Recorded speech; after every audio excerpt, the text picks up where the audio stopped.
I ngā rangatira, ngā kaihapai, wahine hoki o te mataranga. Tēnā koutou. No Aotearoa, ko Liz Gordon tōku ingoa. No reira, the quality public education system is ngā rōpū. Tēnā koutou, tēnā tātou katoa. So I'm going to talk on the Quality Public Education Coalition's agenda today. I also have strong interest in justice, in social justice, and a variety of other areas.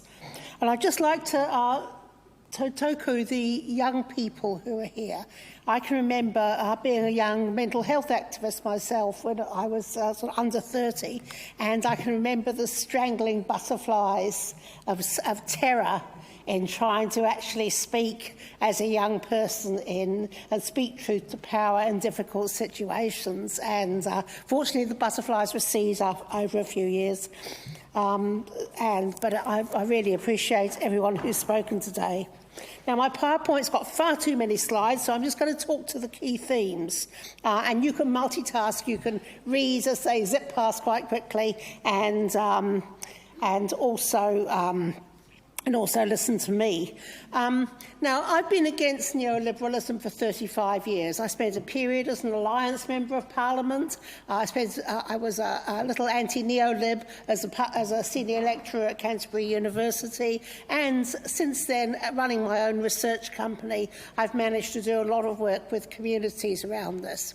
But I've always known that the education system wasn't just neoliberal, but was also a colonised system. That is, that before neoliberalism, it still wasn't lovely, it still wasn't equal. It had great goals, but in reality it wasn't equal. And we didn't really have a language for that. And I think now that we do. So I'm going to be talking in that language of colonisation. Firstly, early childhood education. I want to acknowledge Janfrey Wakeham, who did some work on Radio New Zealand on this topic. She's a QPEC member who's here today. And early childhood education plays three clear roles. It enables women to work, actually.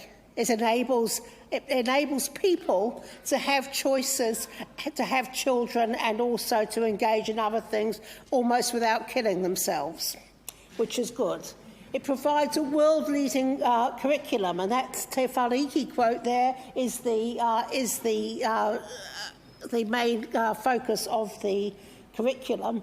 And it provides high-level opportunities and strong aspirations for young people. It allows people who wouldn't ever mix at that young an age to actually mix together and to learn together. And far too little of that goes on because the system is actually highly segmented.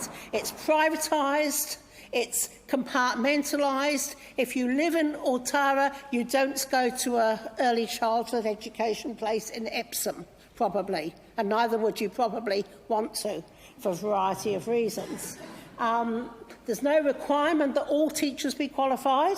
There's high levels of privatisation. There's huge socio-economic and ethnic inequalities in the resources available to meet curriculum goals, and there's no program to encourage social diversity among the next generation. And those of us who come from Aotearoa Christchurch know what the cost is when you don't actually teach diversity from a young age. What you get is groups attacking groups. And you get shady little groups who believe conspiracy theories about each other and who go around waving guns and killing each other.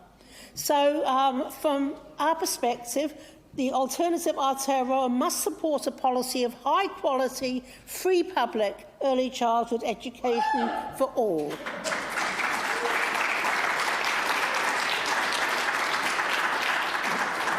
Taught by qualified teachers. And early childhood education must play a frontline role in achieving the above goals in ways that move beyond colonised views of race and gender, hierarchies and class systems in our society. In other words, right from the start, children need to learn to overturn the inequalities of their parents' generation. We had a review of Tomorrow's Schools 2 years ago. Many of my friends were on the review panel, and they came up with some really good stuff. For example, overturning the Boards of Trustees system. And in 1995, the OECD came to New Zealand and they said, you set up a Boards of Trustees system. They're self-perpetuating oligarchies.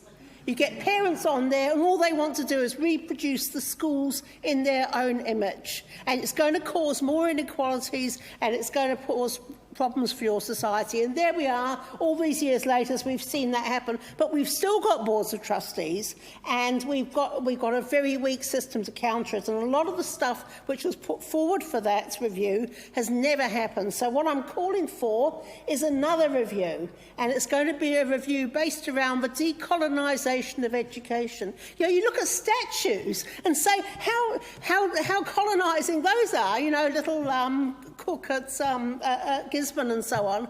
And what's more colonised than our education system? It was brought to this country. It set us up in hierarchies from the top to the bottom. It taught people at the bottom to go into trades, and it taught people at the top to go off to university and to run things. It's based on a discipline system which is like the army, only worse, where people are forced into top-down discipline.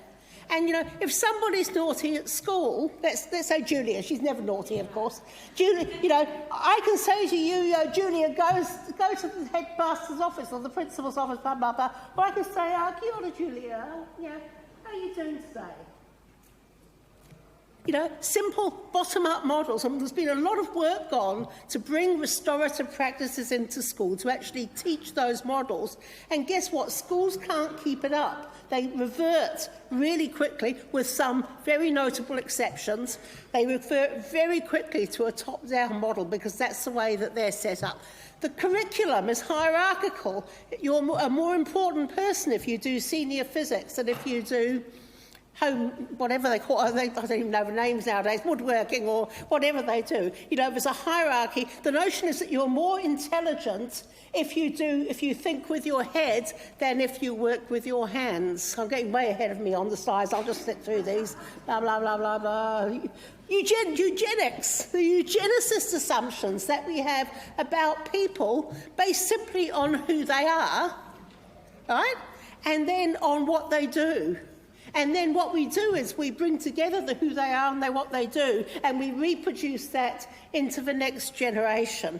And it's just terrible. You know, if we unleash learning in this country, every human being, we should say, and they tried to say it in 1938, but it wasn't done very well, every human being should go to school and should learn everything that a human being can learn.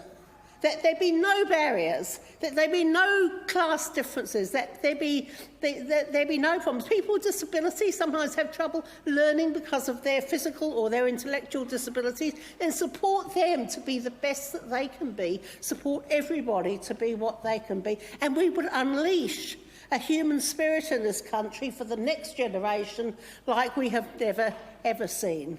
Fantastic. We can do so much.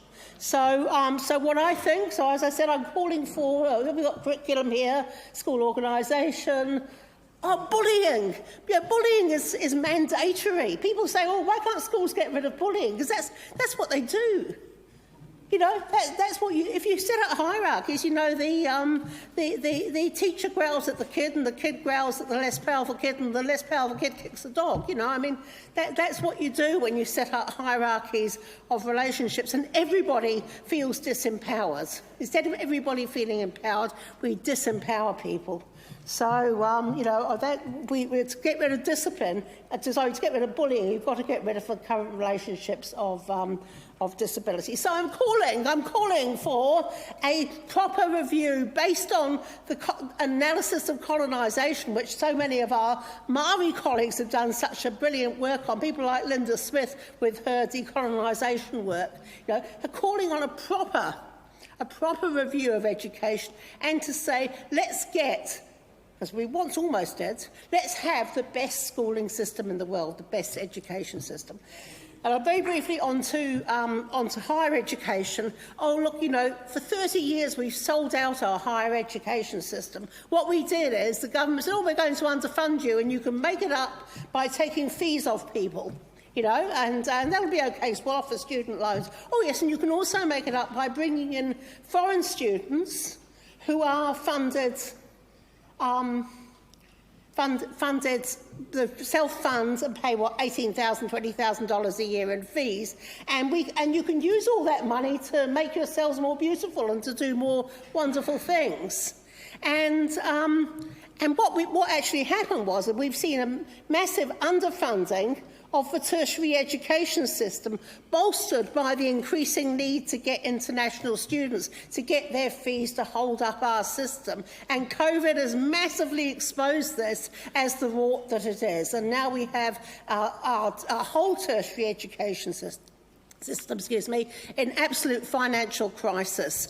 And so, once again, the COVID has opened up the opportunity to actually do something and to go back to a system, a higher education system, that higher education is a good for a country, for the whole country. It's just a good. It doesn't matter whether you get a job this or job that. It's just a good. So we need to actually move towards a higher education system. But once again, we have to review. Once again, we have to change. Massive changes need to take place. So my final word is, if we can get rid of the COVID, that sneaky little adaptive virus that finds ways everywhere, then we can surely build a new society and a new education system. Kia ora. Kia ora. Kia ora, Liz.